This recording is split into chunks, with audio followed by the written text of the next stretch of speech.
What's going on, everybody? Welcome to the Vikings Now by Chat Sports. My name is Patrick Siepman, and coming up on today's show, I wanted to go back and look at some of the top takeaways that myself and other Vikings media members have found from OTAs day 3 and 4. As a lot of positivity is coming out of those periods. So we'll dive into those 5 takeaways I had here in a second. But guys, we're actually closing in on 25,500 subscribers. So if you guys could hit that subscribe button. We just need 75 more of you guys to hit that sub button. I would really appreciate if you guys could lock us in as your go-to Vikings YouTube channel. There's a ton of other good content creators out there that cover the Vikings, but hey, if you guys want to show support to another one, just hit that subscribe button and lock us in.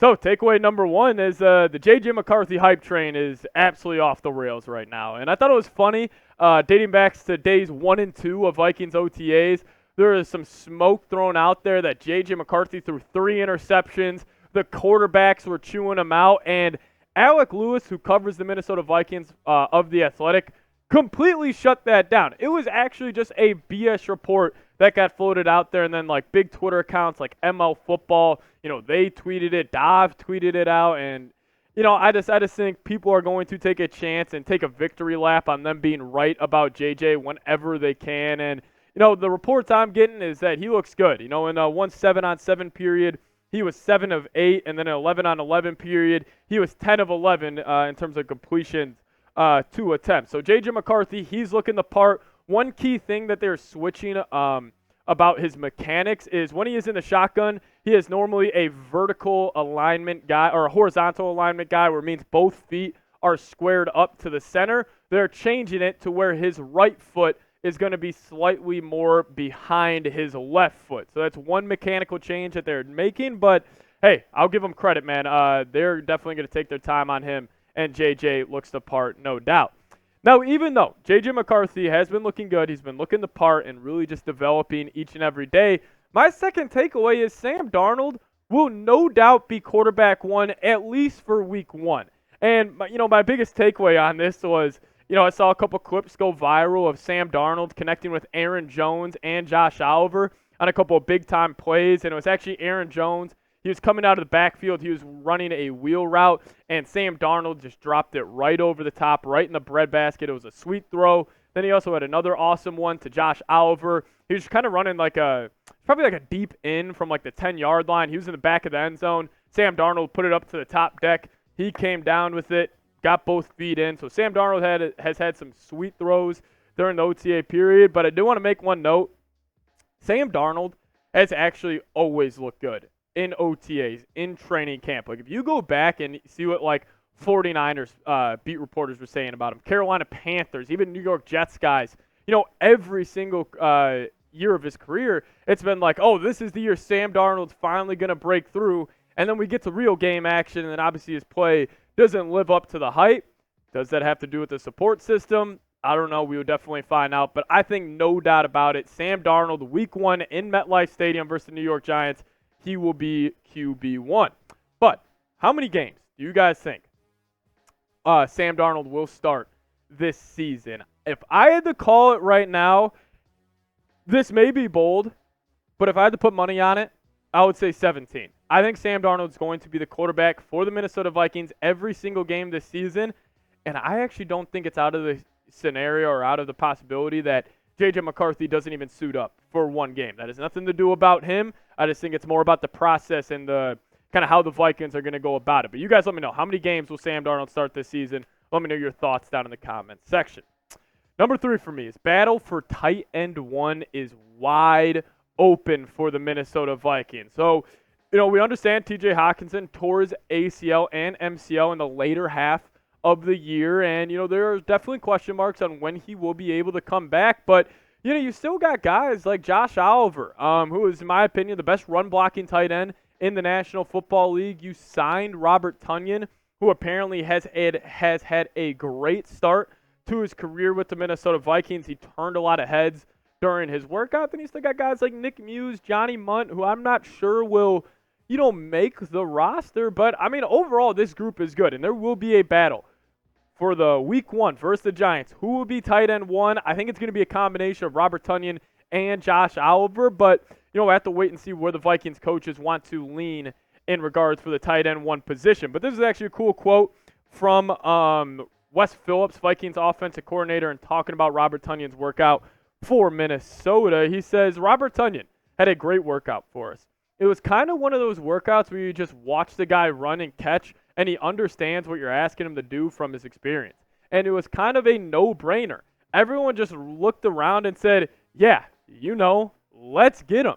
So I think he's really going to help us. And obviously, with TJ being out, I think Robert can fill some of those roles that TJ did for us. And that was kind of my initial thought when the Vikings did sign him, was Robert Tonyan is going to be your pass-catching replacement at that tight end position. Josh Oliver can get it done in the run game, but is he necessarily the best pass-catching tight end? No, and we did get this new report that TJ Hawkinson is expected to at least miss the first 4 to 6 weeks of the season. I think Hawk's probably going to be back around that Thanksgiving, maybe week 12. So a lot of the responsibility and a lot of the workload will have to go on the shoulders of a Robert Tonyan, of a Josh Oliver, if they can get it done and be the QB1 or the tight end one for the Minnesota Vikings while Hawkinson is out. Number 4 for me, my man Trace Gerard, who's producing today's live show, will absolutely love this one. The Vikings tease starters playing special teams. I'll give you guys the exact quote from Vikings special teams coordinator here in a second. But first off, guys, I want to tell you about a sweet deal we have going on right now at chatsports.com/Vikings jersey. You guys can get your J.J. McCarthy jersey today. He's going to be rocking the number 9. That's going to be one of the hottest jerseys in U.S. Bank Stadium this year. I already got mine on the way, so if you guys want to get involved in on the fun and get your jersey today, hit that link. It's going to be in the comment section and description of today's show. Go get your J.J. McCarthy jersey today.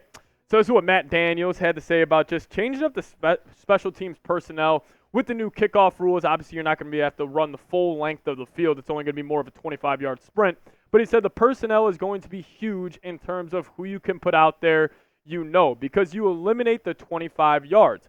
Maybe you can get Cam Bynum, Ivan Pace, more starters on defense out there, because now it's more of a close proximity, close quarter combat, and you don't have to worry about these guys running down and taking breath away from their first defensive snap. And my reaction when I heard this, could you imagine Ivan Pace on special teams for the Minnesota Vikings? Like, whether it's kick return or kick off, like having that 5'11" absolute beast of a human being in a full-on sprint trying to crack somebody on the opposing team, I think it's going to be awesome. And also what I like about that quote from Matt Daniels, just the kind of the awareness to kind of shift to where the NFL is going with, changing the kickoff rules like that matters. And I thought he made a good point of just saying, like, you're not going to take a breath away from their first defensive snap, like when they're out there on the field. Like, you are still going to be fresh because you are not sprinting a full 80 yards. So it's going to be interesting to see more of these starters playing more special teams. And the Vikings special team unit, it was all right last season, but I definitely do think they have the personnel to be a great special teams unit. Just going to, special teams is always, it's kind of like defense in the NBA. Like, you can have the athletic ability, you can have the personnel to do so, but it comes down to heart and just overall want. But hey, right there, Ivan Pace on special teams and also rocking that number 0. I'm going to be absolutely cannot wait to see that. But also, number 5.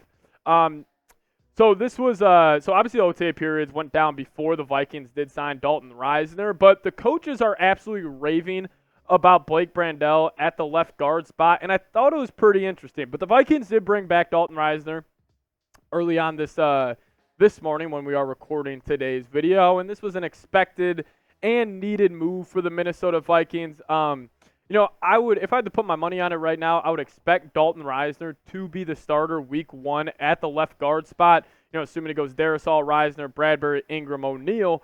But, Wes Phillips has been raving about Blake Brandel, and this is what he had to say. He said, I'm really excited about Blake. I feel like he gets bigger every time I see him. He's just a massive man on the inside in there, but he's in great shape. He's always been coachable. You talk about technique fundamentals, footwork, hand placement, all the things that are critical for the offensive line. One false step for an O-lineman could be a catastrophe. So it's been very encouraging so far with him stepping into that starting spot on the left there. And listen, I do expect Risner to start, but Blake Brandel coming in at a 6'7", like he is a big body, offensive guard, but I think he would be a good choice because also he does have, coming out of Oregon State, he was a swing tackle, so he can necessarily play 4 of the 5 positions on the offensive line. I just think it was encouraging that, he was looking good at the left guard spot because before we signed Reisner, I was a little nervous about him, but obviously now I'm a whole lot more confident. But you guys let me know, who would you pick to be the starter at the left guard spot? Would you kind of take the more of a, more of a risk, I would say, more of a higher ceiling in Blake Brandel, or would you take the more, surefire starter who is going to do a good job? Give me a DR for Reisner, or give me a BB for Blake Brandel. And also, guys, give me a follow on Twitter. I'll be tweeting about the Vikes all off season long. I'll be tweeting some OTA highlights